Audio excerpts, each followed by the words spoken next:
Vendredi 28 octobre, le président de région, dans le cadre des visites de terrain qu'il effectue régulièrement afin de se rendre compte par lui-même de l'avancée des dossiers, a visité 4 hôtels en rénovation du nord au sud de la Martinique. Des établissements qui ont reçu des financements régionaux au titre du programme opérationnel FEDER.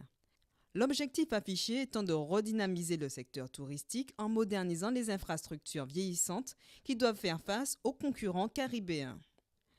Une aide dont bénéficient les hôtels Paradise à Tartane, la Bagerie et le Bambou aux Trois-Îlets ou l'établissement Pierre et Vacances. Écoutez, nous sommes ravis parce que pour nous la région c'est notre support numéro un, tant par les actions du comité départemental du tourisme, le CMT, que par la région et sa volonté de développer, de redévelopper en tout cas les infrastructures touristiques.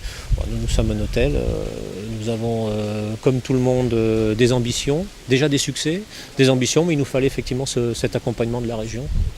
Nous avions déposé un dossier et c'est vrai que là, la région a vraiment joué le jeu et nous a suivis. Et c'est vrai que c'est un coup de pouce. Financé à hauteur de 60% des travaux, c'est extraordinaire. Donc nous, ça nous permet de faire beaucoup plus de choses, d'aller beaucoup plus loin. Revenu de Sainte-Lucie le matin même, le président y a demandé l'adhésion de la Martinique à l'Organisation des États de la Caraïbe. Cette visite marquait donc aussi la volonté de Serge Letchimy de développer le tourisme et plus largement l'économie martiniquaise en l'intégrant dans son environnement. On tirera profit certainement du modèle de Sainte-Lucie. Je propose l'immersion de salariés dans les hôtels de Sainte-Lucie, c'est une très bonne chose. Mais les Sainte-Luciens aussi devront venir, par exemple, pour regarder notre gastronomie, notre accueil. On a tendance à dire que notre accueil, c'est pas bon du tout, c'est pas tout à fait vrai. On a un accueil qui est de plus en plus performant et nous devons aller dans ce sens.